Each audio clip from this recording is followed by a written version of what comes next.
All right, welcome to the Real Talk Football TV Premier League Debate Show. Make sure you like, comment, subscribe. Tobias and myself, Shaq. All right, Tobias, Man United showing fight again since the deserved. Well, most probably should have won against Liverpool, beat Man City. Now you've beaten Arsenal. You're showing a bit of fight in that. I'm not going to go into the game because we all know Man United won, and they're the holders of the FA Cup, but Arsenal, they're basically out of the Carabao Cup. I can't see them turning over a 2-0 deficit against Newcastle at Newcastle. They're out of the FA Cup. Still got a chance to win the league after. I think this league's to go down to the wire. But Arteta spent over 700 million. Over 700 million. And for him to, before the start of the season to realise Man City will be 5th or 6th in the league, and you're still 6 points behind the leaders with a game in hand. If Arsenal don't win a trophy, is Arteta's time's up? Bro, it's 5 years he's been there now. The money he's spent.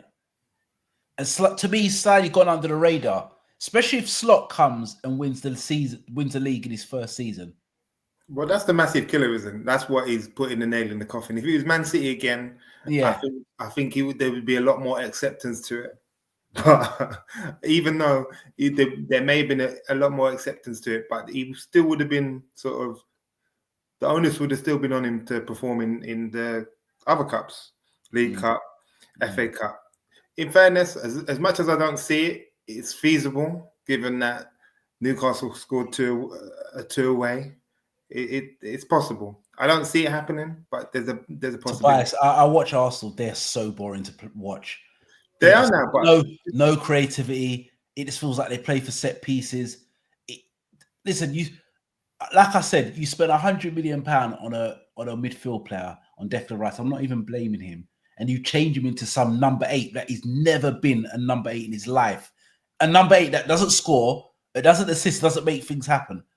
Like I said, maybe just me with Declan Rice. I think he's a cultured Henderson, a better version of Jordan Henderson. Play him as a number 6. But Hendo used to play in the 8, and if you're looking at it from that logic.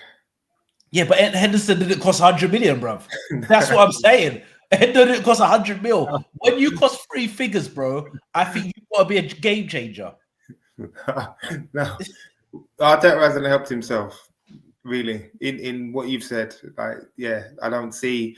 But he's tried Rice in the 6, and how he wants to play, Rice can't play the 6. Yeah, but Tobias, how does he want to play? He doesn't like he doesn't even have a ball playing 6 anyway. He plays Partey. Partey doesn't. It's basically the same thing. It's sort of changed over the years, isn't it? Because latter end of last year or 2 years ago, people like yourself, not me, was lording over Arteta. No, I said I liked his actual system, the way he in and out of possession. So we was talking about his style of play and how more managers should follow suit. And I always said to you that winning football matters. No matter where it is, winning football is all that matters. Facts. There seems like there was a high emphasis on Saka performing. We said for the longest that they've been lucky with injuries, especially to their key players. Yeah, and we said he's killing Saka. He's playing so many games, and he's going to get an injury. And this is what's happened. And it seems like they're all dropping like flies at the minute. So they're having their time at the minute. Mm. In terms of his style of play, he seems to have changed it a bit because obviously there's a lot more emphasis on the set pieces. Also, he's gone away from the sort of fullbacks that he preferred, because out of nowhere he's gone from the more solid, like more defensive fullbacks, and when you look at the flair elsewhere across the pitch, it doesn't sort of match up. It's very weird. He's basically got 4 centre-halves playing as a back 4, because Timber was playing basically centre-halves most times for Ajax. So and even when you bring Tomiyasu back, and even when you look at Ben White, Tomiyasu, Calafiori, they're all centre-halves. They're centre-halves by trade. Where people like Zinchenko, Tierney have sort of been put on the back burner. He'd even more so want to play Partey at right back. So I'm not sure where it goes. With that, you're sort of looking at above, in front of you, and you're expecting a lot more flair players. But it doesn't seem that way either, because you, like you said, you've got the Declan in the 8, then you've got Partey behind him, and then you're looking, four centre halves. and then you're looking at Odegaard and Saka to produce something really. Havertz, as my sympathies wane for him because of you've been a Havertz fan, bro. You loved Havertz. No, I didn't love Havertz. Havertz. Don't lie. We've got the tapes. You loved Havertz. Anytime Havertz does something wrong, you always defend it. You're a Havertz defender, bro. No, Havertz defender. He is trash. No, trash. Sympathize with Havertz to a degree, but after yesterday, the sympathy's gone. Yeah, dead to Havertz after trying to cheat scumbag man out of the cup, because that was just terrible. Yeah, after that, it's all on Havertz, and then so it was fitting that he missed the penalty. But Arteta not buying, like, Havertz should really be playing in the 8. That's what you brought him for. Didn't buy him as a striker. You brought him to play in the 8. So you're looking at it with when it was before. Now you've got that solid base. I'm sure you could afford to play Havertz now as D8, but now you've gone for it, and now you've made him like he's your leading man. Moreno wasn't that man that when he was at Newcastle. He wasn't. He didn't do anything for Spain, but he's not an upgrade on Arteta. I said it time ago. I didn't really think Declan was that much of an upgrade on Xhaka in terms of, because Xhaka scored goals, he used to create, so he was a lot more than control. He could control a game as well. A lot more than what Partey can as well. Yeah. So that suited more. So that was he hasn't replaced him, like, and now attacking wise, I like Trossard, but what does he offer you? He's a bench player. He's a guy who's clutch off the bench. Second, I don't think so. I think he needs to play a lot more than what he does. Martinelli, Martinelli's gone back. He's a flipping Origi. That's what Trossard is. Origi. He's an Origi. Comes off the bench. He's clutch. Get you big goals, bro. You play him. He's bang average. He's a squad player. This guy, you can't rely on guys like that. They're squad players.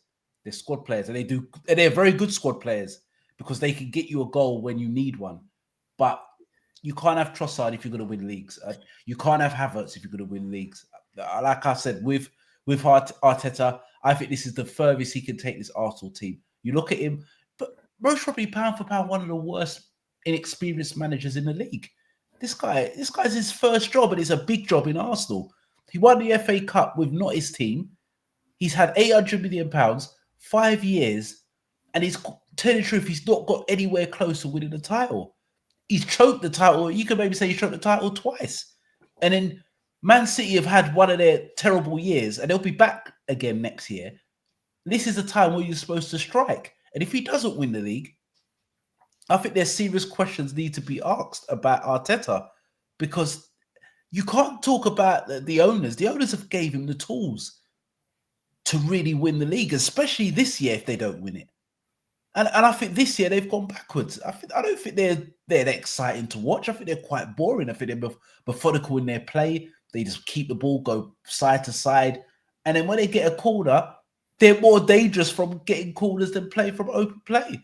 Well, that's come from nowhere, though. I know. From nowhere. I don't know where that just come from.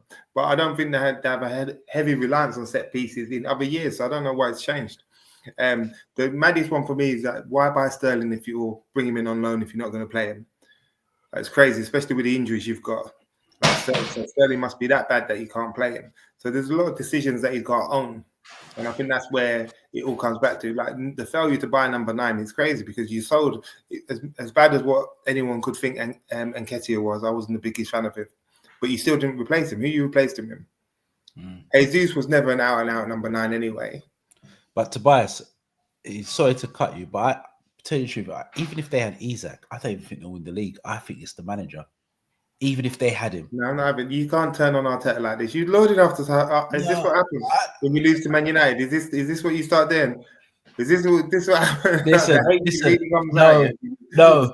I've backed them 2 years in a row to win the league, and they haven't. they've gone backwards, and now it's maybe the manager, inexperience of the manager managing a massive club like Arsenal. I just don't feel he can get them over the line. And I think if he doesn't get them over the line this year, serious questions. You cannot let Arne Slot come from nowhere and win the title. This is a guy that no one really knew about, Arne Slot, in a sense of what he's done. Yes, but the thing is, difference with Arne Slot's won. He's won in Holland. He knows how to win trophies. Arteta doesn't. He's learning on the job with a massive club with a lot of heritage. And when you have them massive clubs, you need a manager that knows how to win. It might not be a manager. People might say, Arsenal fans might say, oh, who do you get? It might not be a big name manager, but it might be a manager in a league that knows how to pick up a trophy. Arteta doesn't. He doesn't. He doesn't know how to get them over the line. And I think this is this big chance to win a big trophy. And if he doesn't collect anything, then I think there's serious questions need to be asked. Well, definitely. But the problem with Arsenal now is that they're going back to the end of Wenger years now. Like the fan base is starting to crack, and it was the perfect time for us to play Arsenal yesterday. And we knew if they was to lose to Man United, how we're positioned in the league, and having just lost to Newcastle, they was to lose to Man United, it would be over. The fan base would have utter meltdown. We're having Tottenham on the Wednesdays.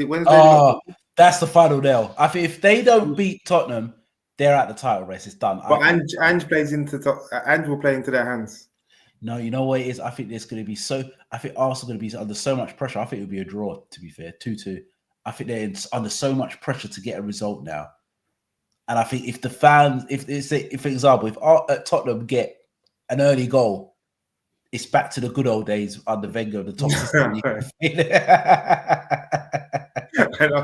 I still didn't think I have anything, by the end of it, I was like, if we have 10 men and we beat these, it couldn't work out any better. The meltdowns were going to be epic. It's going to go back to the good old days. It's going to go back to the good old days. They're punching up numbers right now because they are having absolute meltdowns everywhere. Everywhere. I love it. I love it. But yeah. But you was an Arteta fan now, so I'm not having this. You see how you just sell man down the river? You was an Arteta fan. Oh my God. Tobias. You went on a Nunes journey with Arteta right now. So in football, you're not allowed to change your mind now. So no, you have to change your mind. So you have to stick with what the first thing you said. You've said a bag of things. Oh, hold on a minute. Is that the first thing you said? You didn't like him at first. Then you liked him. Then you watched the All or Nothing. Then you say, you know what? Arteta's the truth. No, who said Arteta's the truth? I said I like Arteta. I like Arteta. I don't say the truth. I don't say the truth. That's why I know you chat the most. Now all of a sudden, it's no longer Arteta out. Listen, I'm Arteta in. I'm a Liverpool supporter. I want him in because he is not a guy that's going to win him anything. Keep him in. Give him a new deal. Keep him in. In. I don't mind, but if I'm looking from an Arsenal perspective as an Arsenal fan, I just don't think, especially this year, if he doesn't win anything, you can't get them over the line. You should have bought a striker. Personally, the way they play, I don't think a striker scores loads of goals, to be fair, in that system. So if you're saying that the only thing they can do then is get rid of Arteta, in your opinion. There you go. There you go then. Now. There you go. Because so then who suits the squad they have? That's not my job. Like I said, it doesn't have to be a big manager, but it needs a manager that knows how to win. Well, Arteta wasn't a big manager, so I don't think you're gonna give the fan base any confidence if you bring in another inexperienced coach. No, but I'm saying you could bring an inexperienced coach who's won in their respective league, like an Arne Slot. Arne Slot's not a big manager in this country, but if you look at his record in Holland, he's won. He's shown that he's not had the biggest club. He didn't have PSV or Ajax. He had Feyenoord, won the title, won a cup, showed that he could compete with clubs that have bigger financial resources. Arteta hasn't shown anything. So he doesn't have to be a big manager, but he needs a manager like a Ruben Amorim who knows how to win. Yes, he's going to a Manchester United, but if you look at his track record, he knows how to get over the line. Maybe not at a bigger club or a bigger league. But if you look at his credentials, he knows how to win. Arteta doesn't. Never done it. Yeah, and that's what they went with, and now they're giving him that big contract. We are where we are with it. As long as we know that Arsenal really in yesteryear, under that ownership, have been content, similar to us in the Glazers. They're content. It's an American sort of format, isn't it? They're content with top four. It brings in the same finances. Really, there's not too much in it from winning the league anyway. So financially, they're set. That's all that they care about. So unless he doesn't hit that top four, Arteta will be there next year. Unless the fans have an absolute meltdown. We'll see. We'll see. All right, guys, make sure you like, comment, subscribe to the channel. Tobias, you can have the last word. Maguire in, man. Or Harold. Big Harry Renaissance, mate. Big H, bro. The lip. What saying that? Fair play to him, because one thing you can say, boy's got character, because I don't think no one's had so much abuse like that in Premier League history, and he's resurrected from the dead. Fair play to Harry Maguire. Fair play. This is why I got to give him his flowers here, because I used to be the first one to kill Harry Way, and this just proves system based. You put in a system that suits your players, it works. But if we would have, this is where it's telling, because if we would have had Rashford on that pitch yesterday, we'd have lost. Because within the whole, with Dallo, we're not even talking about the game, but like if we already had a Dallo, but if we had someone that wasn't showing that purpose, that intent, that 100%, then we would have just fell on our face. Yeah, you'd have folded. Yeah, you need man fighting for the cause. He doesn't fight for the cause. We know this. That's why Ruben Amorim has done the best thing that he can do is get rid of him immediately, show everybody. No, but make an example. Imagine if Harry gets another contract. But the way he's playing, I think the three at the back suits him. I think if you buy another centre half, you can rotate. I think the three at the back suits. You look at you can look at when it was with England when under Southgate they played three at the back. What happened? They got to a final, semi-final, and Harry Maguire was in the team of the year. So a three at the back where Harry Maguire just needs to do the basics, head it, kick it. Is as good as anybody at winning headers, clearing, and he's a threat from set pieces. So if you're going to put a three at the back, it suits him. A two, that's it. It doesn't suit him. I've been wishing for Harry to go for about 3-4 years now, yeah. And now all of a sudden he's looking like one of our most important defenders. It's crazy. Yeah, football suits him. Yeah, mate. Football it's a systems game. Make sure you like, comment, subscribe. We are out.